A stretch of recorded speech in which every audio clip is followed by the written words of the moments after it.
조금 전 끼아라가 각자의 삶에 어떠한 의미를 가지는지 일체의 영성을 살면서 변화된 모습을 여러분의 목소리를 통해 들어보았습니다. 그러면 지금은 조금 더 일체 영성에 대해 깊이 알 수 있는 시간에 대해 마련했습니다. 저는 김재환이고 옆에 계신 세 분을 소개하겠습니다. 먼저 제 옆에 계신 분은 대구 포콜라레 공동체에 살고 계신 나디이십니다. 반갑습니다. 나디입니다. 그리고 옆에는 울산 월평 성당에서 오신 장재봉 신부님이십니다. 안녕하세요. 장재봉 신부입니다. 그리고 마지막으로 사회 속에서 일체의 영성을 살고 있는 이은선 회원님 모셨습니다. 안녕하세요. 이은선입니다. 반갑습니다. 네, 먼저 이 끼아라에 대해서 이야기해 볼 텐데요. 저는 끼아라를 만나본 적은 없습니다. 하지만 여러분들 중에서는 끼아라를 직접 만나보신 분이 계시다고 들었습니다. 혹시 그 첫 만남에 대해서 아니면 첫 인상에 대해서 좀 이야기를 나눠주시겠습니까? 저는 기아라를 1980년에 처음으로 직접 봤어요. 그 당시 로마의 한 스타디움에서 첸 축제가 열렸는데 약 2만 명 젊은이들이 경험담, 춤, 노래 나누며 함께 모여 있었어요. 아주 재밌었지만 사람이 너무 많아 약간 정신이 없었죠. 하지만 기아라가 왔을 때 지금도 생생한데 그 순간 완전히 조용해졌고 우리 모두가 하나 되는 것을 너무 강하게 느꼈어요. 우리 모두 같은 한 이상으로 묶여 있었고 이것이 나의 가족임을 느꼈어요. 그 후에 기아라를 몇 번 더 직접 만날 수 있었어요. 내가 한국으로 떠나기 며칠 전에 기아라와 인사할 수 있었어요. 먼 한국으로 떠난다는 것을 들은 기아라는 내 눈을 깊이 바라보면서 마음으로 함께 가겠다고 했고 한국에 우리 모든 식구들에게 인사 전해달라고 하셨어요. 그런데 참 신기하게도 한국에 도착했을 때 마리아폴리라는 큰 여름 행사가 있었는데 나는 강당에 들어가면서 1980년에 젠 축제 때 체험했던 똑같은 느낌을 받았어요. 바로 여기에 나의 가족이 있고 여기에 나의 자리 있는 것을 강하게 느꼈어요. 마치 기아라가 저를 준비시켜 준 것 같았어요. 네, 저는 나디보다 좀 뒤인 1988년 로피아노 사자학교 갔을 때 끼아를 처음 만났습니다. 그때 로피아노에 많은 신부님이 계셨고 저는 신학생이어서 신부님한테 좀 밀려가지고 제가 끼아라가 눈을 한번 마주치려고 했는데 이루어지지 못했습니다. 그렇게 멀리서 봤을 뿐이지만 끼아라의 영성을 열심히 익히는 데는 전혀 지장을 주지 않았습니다. 다만 포콜라레 정신을 제대로 살아냄으로써 끼아라에게 제 자신을 각인시키고 싶다는 그런 욕심이 있었습니다. 끼아라 지금 화면을 보고 계시니까 제가 잘 살고 계시지요? 네, 말씀 감사합니다. 그 끼아라께 신부님께서 말씀하신 것처럼 이렇게 자신을 각인시키고 싶으시다고 말씀하셨는데 그러면은 그 말씀을 들으니까 저도 궁금한 게 하나 생겼습니다. 그 여러분이 느끼는 그 끼아라의 매력, 그 매력은 뭐라고 생각하십니까? 저는요 단순함, 그 다음에 넓은 마음, 그 다음에 세 번째 하느님 향할 그 열정을 딱 이 세 단어로 말씀드리고 싶습니다. 저는요, 옷을 아주 조화롭게 잘 입으시는 걸 말씀드리고 싶어요. 어린이들을 만나러 갈 때는 알록달록 예쁜 색으로, 또 사제들이나 주교님 만나러 갈 때, 박사학위 받으러 갈 때, 시민들을 만나러 갈 때, 그때마다 그 현실에 맞추어 또 다른 아름다움을 보여주셔요. 그래서 끼아라는 옷 입는 방식을 통해서도 하느님은 아름다우신 분이시라는 것을 온전히 보여주시는 것 같아요. 네. 저는 이렇게 두 분의 말씀을 동의하지만 서양인에서 동양적인 눈을 가진 눈이 아닐까 싶습니다. 이태리에 제 방에 끼아라 사진이 있었는데 외국 친구들이 보면서 제 할머니 사진이라고 물어보더라고요. 그런 이야기 들으면 괜히 기분이 좋고 우쭐하게 됐던 기억이 새롭습니다. 물론 상대를 아우르고 품어주며 이해하는 듯한 끼아라의 표정에서 정말 할머니 인자로운 그런 어떤 얼굴이 떠오르지 않았나 생각되었습니다. 저는 끼아라를 직접 보지는 못했고 영상이나 책으로만 통해 접했는데 그 영상에서 보여지는 그 열정이 저는 이게 끼아라의 매력이라고 생각합니다. 그러면은 만약에 이제 다른 분들에게, 일반 사람들에게 끼아라를 소개한다면은 어떻게 하시겠습니까? 저는 나의 영신적인 어머니라고 소개하고 싶습니다. 저는 이 교회 안에 여러 영성들과 카리스마들 있지요. 하나님께서 이런 영성들 통해 우리를 참된 그리스도인으로서 살 수 있게 도와주십니다. 기아라 역시 하나님의 도구로서 우리에게 일치의 영성이라는 길을 열어주시는 분이에요.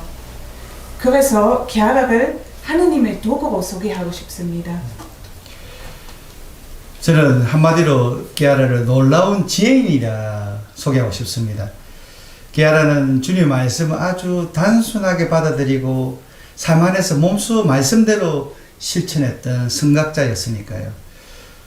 저희들도 신학 공부를 많이 했지만 기아라는 예수님 말씀을 공부하거나 해석하는 것이 아니라 오롯이 말씀대로 실천함으로써 하나님께서 기뻐하시는 것이 무엇인지, 하나님 뜻을 고스란히 살아낸 삶이 얼마나 복된 것인지 온 세상에 보여주셨으니까요. 정말 주님의 말씀을 어린아이처럼 살아내는 것만이 하나님을 온전히 사랑해 드리는 그 일임을 의심치 않았던 그 단순한 믿음으로 하나님의 신금을 울렸으니 진정 지혜인이셨다고 하고 싶습니다. 네. 영신적 어머니, 그리고 영성을 전달하는 하나님의 도구, 그리고 진정한 지혜인.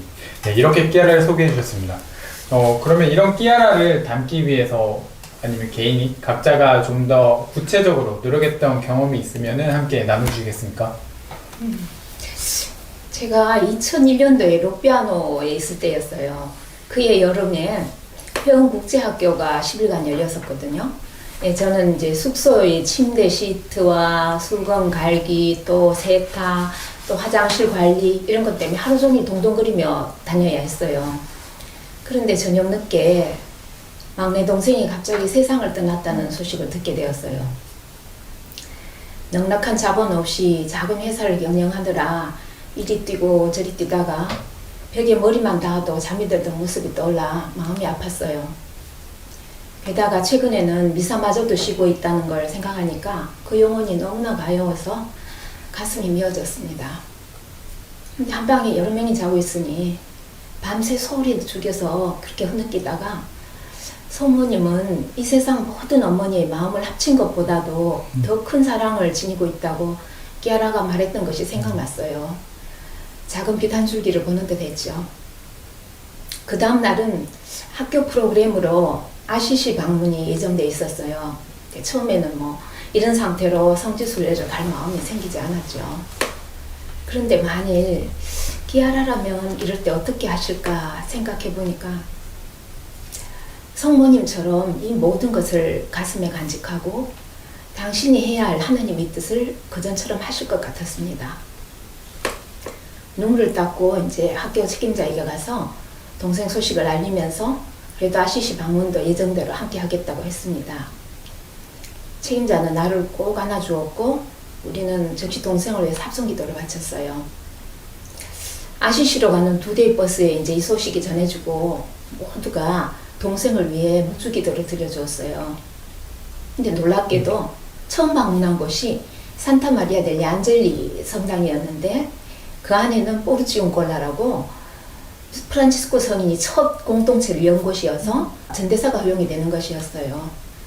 감동의 눈물로 범벅이 되어서 동생의 전대사를 간절히 청했습니다. 성모님께서 내 동생 요한이를 위해서 길을 찾아주셨던 거죠. 십자가 위에서 고통받고 벌받은 예수님을 온전히 끌어안을 때 모든 어려움이 사라지고 빛을 보게 되었다는 끼아라의 경험을 제 삶에서 되풀이해본 그런 경우였는데요.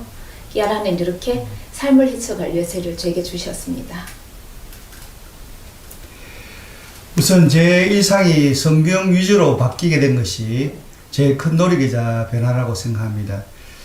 솔직히 신학생이 되었으니까 내가 사제로서 성경 한 번 정도는 읽어야 되지 않겠나는 생각을 하고 읽었지만 거의 고역처럼 겨우 한 번 통독을 끝낸 적이 있습니다.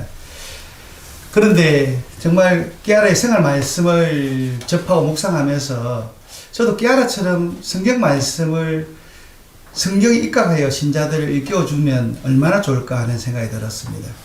그때부터 성경 읽는 재미에 푹 빠지게 되었고 결국 성경 통독 비정이라는 프로그램까지 지금 만들고 실행하고 있으니까 진심으로 깨알아 덕분에 얻어진 결과입니다.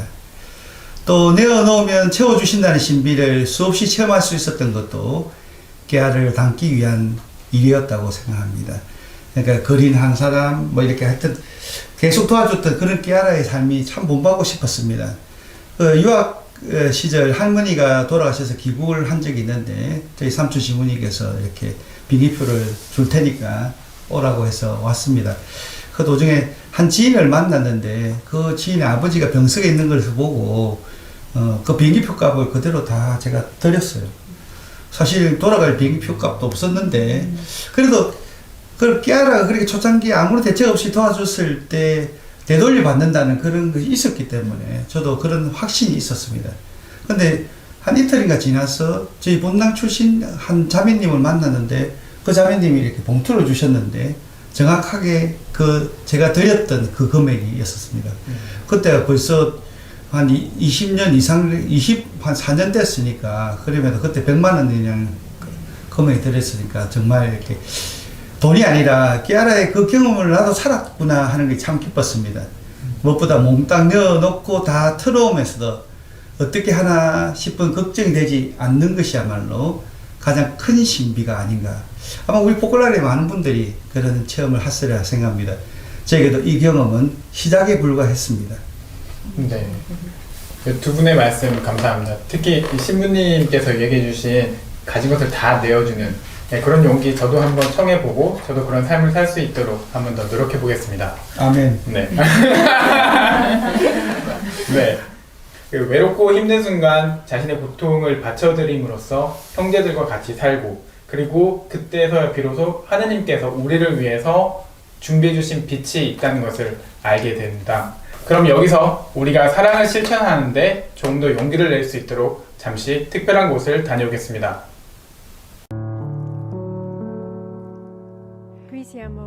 여기는 로카디 파파에 있는 키아라 루빅 집입니다.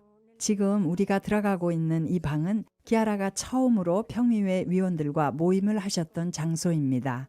그리고 일요일에는 이곳에 다른 테이블을 추가해서 같이 일하시는 분들을 점심에 초대했습니다. 우리는 가족이에요 라고 늘 말씀하시면서 일만 하면 안 된다고 하시며 이런 친교의 시간을 가지셨습니다. 이 문 뒤에는 키아라가 첫 합동 전화 연결을 하며 사용한 테이블이 있습니다. 그때는 아직 인터넷과 미디어가 거의 없을 때였죠. 그래서 매번 4차례에 걸쳐 6곳을 연결해서 결국 하루에 24군데를 연결한 것이죠. 이 합동 전화는 성덕의 길을 함께 걷기 위해서 하는 것이다 라고 말씀하셨어요. 합동 전화 연결이 있을 때마다 모두가 기뻐했어요. 우리는 서로 멀리 떨어져 고립되어 있는 것이 아니라 순식간에 커다란 한 가족이 된 것이었어요. 이곳은 키아라가 일하던 사무실이고요. 그분이 사용하실 때 그대로입니다. 여기 아주 재미있는 실베스터 고양이가 그려진 수첩이 하나 있는데요. 이 수첩에는 어떤 곳에서 옷을 선물로 받았다며 4벌을 받았으니까 4벌을 누군가에게 주어야 한다고 적혀 있습니다. 이것이 가난을 사는 키아라의 방식이었습니다. 매번 뭔가를 받을 때마다 다른 것을 내놓곤 했습니다. 키아라는 이 경당문을 열어놓고 일을 했습니다. 나는 예수님과 마음을 맞추고 일을 해야 한다. 이 경당은 이 집 중앙에 있고 집 전체가 경당을 중심으로 연결되어 있습니다. 특히 어떤 사람이 고통 중에 있다는 소식이 오면 키아라는 이곳에 왔습니다. 그 사람을 위해 기도하러 가자. 그 사람이 천국에 갈 수 있도록 예수님께 기도하러 가자. 마지막 날 수많은 사람들이 키아라한테 마지막 인사를 하러 왔어요. 집 밖에서부터 여기 계단까지 수백 명이 긴 줄을 섰죠. 어른, 아이, 무슬림 신자, 주요소 직원 할 것 없이 모두가 인사하러 왔고 기아라는 모두를 반갑게 맞아주셨어요. 어떤 이와는 악수를 하고 누구와는 인사하고 하루 종일 이렇게 보냈습니다. 밤 10시쯤 되자 백부초가 와서 다음과 같이 말했습니다. 기아라는 성부의 품으로 들어가고 있고 그곳에서 영원히 머무르실 겁니다. 기아라는 눈을 뜨고 분명한 목소리로 대답했습니다. 네. 이것이 기아라의 마지막 말이었고 몇 시간 후 평안하게 떠나셨습니다. Serenamente si è spenta. Mi ricordo che gli ultimi 기아라가 돌아가시기 몇 년 전 하신 말씀이 기억나는데요. 내가 나의 성덕을 남기지 않으면 다른 무엇을 남기겠어요? 라고 하셨어요. 지금 저는 그의 성덕이 어느 모로는 이 집 구석구석까지 배어 있다고 믿습니다. 그리고 방문객들도 그렇게 느낍니다.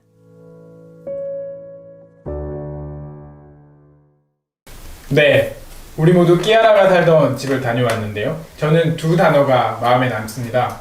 항상 바로 사랑을 실천하려고 했던 수첩, 그리고 집안 곳곳에 있는 성덕이 가장 기억에 남습니다. 끼아라는 일체 영성을 통해 특별한 사람만이 아니라 우리 모두가 각자의 빗줄기를 따라서 성덕으로 가는 삶을 살아가도록 우리를 이끄셨습니다. 그러면 혹시 이와 관련된 이야기에 대해서 나눠주실 분 계신가요? 불교 신자들은 성불하소서라는 인사를 자연스럽게 나오면서 서로를 격려하는데 우리 천주교 신자는데 성인 되세요, 성녀 되세요 이렇게 하면 니나 되라 뭐 이런 식으로 하는 것 같은데 그러면서 가톨릭 신자들에게는 성덕에 대한 갈망이 부족하지 않나 싶습니다. 정말 오히려 연옥에서 단련할 것을 각오하는 그런 용감함을 가지고 있는 것 같은데 참 애쓰가기 짝이 없습니다. 하나님께서는 천주교 신자 모두가 성인 되기를 원하고 계시기 때문입니다. 그런 면에서 깨알아는 저에게 그런 열망을 심어주신 분이십니다. 저는 정말 사제가 될 때 정말 성인 사제 되게 해주십시오 라고 제 삶의 목표가 뚜렷하게 생긴 것도 깨알의 덕분이 아닌가 생각합니다. 그러면서 저희가 만나는 모든 신자들이 성인이 될 수 있다는 희망을 가질 수 있도록 저는 기도하고 그런 의미에서 사모하고 있습니다. 물론 이 꿈을 성취하기 위해서 매 순간 사랑하고 매일 더 사랑하며 평생 동안 사랑만 하는 사제가 되도록 노력하겠습니다. 네, 신부님 말씀 감사합니다. 그런데 신부님께 하나 더 여쭤보고 싶습니다. 그러면 신부님께서 이렇게 사제로 사시면서 이 포컬라르 영성을 통해서 받았던 가장 큰 도움이 있다면 어떤 것이 있을까요? 예, 우리 포컬라르 가족들 너무 사랑스럽지만 사실 우리 사제들이 이렇게 다른 면에서 한국에 워낙 대접을 많이 받다 보니까 포컬라르 영성처럼 사제를 대접하지 않는 영성단체는 없을 것 같습니다. 하지만 그런 홀대를 통해서 언제나 성경을 받고 있는 한국에서의 사제 삶에서 벗어나 오히려 신자들 성기는 낮은 마리아적 사제직을 살아낼 수 있으니 은혜인 것 같습니다. 사제 직무는 대접을 받는 사람이 아니라 무엇보다 더 많이 사랑해야 하는 사명이 있다는 것. 그렇게 사랑하고 봉사하고 희생하는 것만이 또 다른 성모님이 될 수 있다는 것을 배우는 것이 가장 큰 도움이라고 생각합니다. 한순간도 단 하루도 사랑에 게으르지 않기 위해서 스스로의 위치를 확인하며 지낼 수 있게 만들어준 포컬라르 영성이 진심으로 고맙습니다. 네. 신부님께서는 이 홀대라고 말씀하셨지만 네, 그것을 이렇게 마리아적 사제직이라고 받아주시니까 네, 정말로 감사드립니다. 근데 그것이 아무래도 저희가 그만큼 편하게 신부님을 생각하고 네, 저희가 뭔가 일체 영성 안에서 서로에 대해서 이해하기 때문이라고 맞습니다. 생각을 우리 합니다. 가족이니까. 네, 네, 맞습니다. 네. 그래서 그러면 이렇게 끼아라를 따르면서 우리는 각자의 삶 속에서 다양한 모습으로 사랑을 실천하게 되는데 그렇다면 이 끼아라를 따른다는 것, 이 세상 속에서 끼아라를 따른다는 것의 가장 핵심은 뭐라고 생각하시나요? 저는 오스트리아 사람이고 알프스산의 하이디처럼 그렇게 자라났기에 이렇게 비교할 수 있을 것 같아요. 보통 높은 산에 올라갈 때 앞에는 길잡이 안내해 주잖아요. 그래서 이 길잡이는 앞에 가지만 그 동시에도 그 산의 아름다움을 보여주잖아요. 그래서 그렇게 기아라는 하느님을 향해 갈 수 있는 길을 열어주면서 내게 하느님의 아름다움을 보여주는 나의 삶의 길잡이예요. 하지만 목표는 바로 산과의 만남, 즉 하느님과의 일치예요. 네. 그 적절한 비유를 통해서 귀에 쏙 들어오는데, 근데 말씀하신 것처럼 하느님과의 만남을 위한 길잡이 역할을 끼아라가 하셨다. 근데 나디는 그 길이 분명히 쉽지만은 않을 것 같습니다. 왜냐면 공동체 생활을 하게 되고 이거 포콜라레에서 하고 계신데, 그렇다면 이런 포콜라레 생활을 하시면서 가장 어려움이 있다면 어떤 것이 있나요? 어려움 있지요. 저의 경우에는 가장 힘든 것은 바로 나 자신이에요. 만약 이 영성을 몰랐다면 아주 편하게 살 수 있죠. 근데 이 영성은 사는 것이 쉽지 않고 저는 자주 실패해요. 하지만 기아라는 우리에게 또 한 비결을 가르쳐 주셨는데 이거 바로 다시 시작하는 것입니다. 네, 맞습니다. 정말 다시 시작하는 것, 다시 시작하는 하느님의 사랑과 자비를 믿고 그 안에서 다시 시작하는 것, 이것이 큰 비결인 것 같습니다. 네. 우리는 포콜라의 영성을 통해 이런 삶의 비결을 배우고 실패와 성공의 경험들을 나누면서 살아가고 있는데요. 만약 포콜라의 영성을 만나지 않았다면 어떤 삶을 살고 계셨을 것 같습니까? 제가 만약 포콜라의 영성을 만나지 않았다면요, 이제는 그런 제 인생을 상상할 수조차 없죠. 아마도 내 안에 그리고 세상 안에 존재하는 고통에 짓눌려 그냥 불평과 원망으로 지내고 있지 않을까요? 우리들의 일상적인 삶이 거룩한 여정이 될 수 있도록 들어올려준 포콜라의 영성에 무한히 감사합니다. 예, 저는 신학생 때 먼저 포콜라 영성을 접했는데, 그래서 신학생으로서 사제학교와 젠스 본부에서 생활하는 축복을 얻었습니다. 젠스 본부에서 생활이 너무 행복했기에 저는 제 성수가 포콜라리노가 되는 것이 아닌가 하는 생각을 했습니다. 근데 이제 부제품을 앞두고 젠스 책임자에게 이런 제 말을 이야기하니까 한참 듣더만, 그것도 참 어울리는데 네가 이 영성을 알기 전에 이미 신학교에 왔기 때문에 사제 성수가 있는 것도 맞는 것 같다라고 대답하셨습니다. 그래서 저는 사제가 부제품을 받고, 그것도 로피아노에서 부제품을 받았고, 그때 포콜라 영성을 알 기회가 없었다면 그냥 사람은 좋은, 그저 편하게 지낼 수 있는 친근한 사제로 살았지 않았을까. 물론 지금 잘 산다고 보장은 못하지만. 네, 저는 아마 여전히 우리나라에서, 오스트리아에서 살고 있겠죠. 근데 내게 한국에서 살 수 있는 것이 아주 큰 선물이에요. 왜냐면 나의 시선을 넓혀주었어요. 새로운 문화, 나와는 아주 다른 사람들을 만날 수 있었어요. 나는 매일 다양성이 주는 풍요로움을 체험하고 있습니다. 네.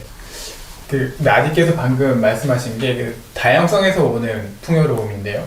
이 포콜라의 영성은 전 세계 180여 개국에 퍼져 있는 걸로 알고 있습니다.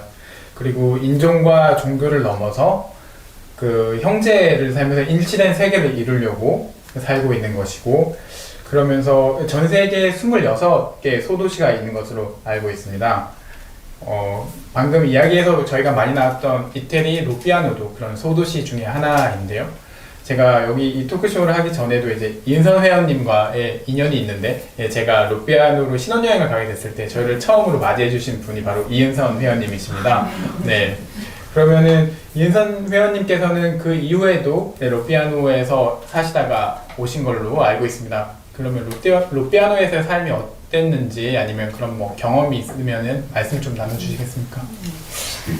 이 포콜라리 운동 안에 소도시가 있다는 것을 알게 되었을 때, 복음으로 새로워진 도시는 어떤 모습일까? 또 일치를 이루는데 피부, 빛, 나이, 언어 이런 게 문제가 되지 않는다는 것이 정말일까? 이게 눈으로 확인하고 싶었어요. 그래서 2000년 8월에 20년간의 교직 생활을 마무리하고 그해 12월에 이탈리아에 있는 로피아노를 향해 떠났죠. 이제 아시아, 아프리카, 남미에서 온 10여 명의 그 친구들과 함께 삶의 학교가 시작이 되었어요. 한 방에서 여러 명이 함께 자고, 식사 준비는 돌아가면서 하고, 아침에는 영성의 요점들과 사업에 대해서 깊이 알아보는 시간을 가지고, 또 오후에는 한 4시간 정도 그 소도시의 작업장에서 일도 해요. 물론 말이 서로 통하지 않는 데서 오는 어려움도 있고, 음식에 달라서 오는 어려움, 뭐 서로 다른 문화로 인해 오는 어려움들이 매일 저를 기다렸습니다. 우리 사이에 일치가 깨어졌다고 느낄 때는 성체 앞에서 많이 울기도 했습니다. 그 멀리서 조국과 부모와 친구와 직장도 마다하고 일치를 배우겠다고 여기 와서 여기서 이 작은 어려움을 넘어서지 못해 이러고 있는 우리들의 모습은 십자가에 못 박히신 예수님을 사랑하지 않고서는 해결할 수 없는 일이었습니다. 그럴 때마다 끊임없이 다시 시작했을 때 큰 기쁨을 발견하곤 했습니다. 수많은 사람들이 소도시를 방문하면서 천국 같다고 그러거든요. 그리고 빛과 뭐 사랑, 희망을 발견하고 돌아간다고 하는데 저는 이렇게 소도시에 사는 사람들이 버림받은 예수님을 사랑한 결실로 일치를 이루고 그 빛을 내어주기 때문이라는 확신이 듭니다. 소도시에는 또 여러 성서의 학교들도 있고 소피아 대학, 뭐 리오넬로 산업단지 이런 것이 존재해서 매일의 일상과 또 가끔씩 하는 행사에서 모두가 어울려서 거대한 가족을 이루며 살아갑니다. 2018년 교황님께서 로페아노를 방문하셨을 때 머리와 가슴과 손발이 같이 어우러지는 사람을 양성하라는 당부 말씀을 하셨거든요. 근데 정말 이곳의 삶이 실제로 그러함을 체험하곤 했습니다. 네, 말씀 감사합니다. 그 머리와 가슴과 손발이 조화를 이루는 사람을 양성하는 곳, 그런 곳이 소도시를 설명할 수 있는 말인 것 같고, 그리고 그 안에서 삶에서 느끼는 크고 작은 고통을 받쳐들임으로써 일치된 세상을 만들어가는 그런 곳, 천국을 보여준다는 것, 그것이 무엇인지 조금은 알 수 있는 것 같습니다. 네. 끼아라 탄생 100주년을 맞이하면서 올해를 시작한 우리는 끼아라를 만나는 한 해가 되기를 목표로 하였습니다. 그 시작으로 우리 자신 안에서 포콜라의 이상을 새롭게 발견하고 그 다음으로는 빵을 부풀리는 누룩처럼 사랑을 실천하는 우리의 삶이 세상 속에 녹아들어 사랑으로 일치된 세상의 한 조각이 되는 한 해를 보내지 않았나 싶습니다. 오늘 이 시간이 그런 삶을 만들어 가는데 조금 더 여러분들에게 희망이 되었으면 합니다. 소중한 이야기 나눠주신 세 분께 감사의 말씀 드립니다. 감사합니다. 감사합니다.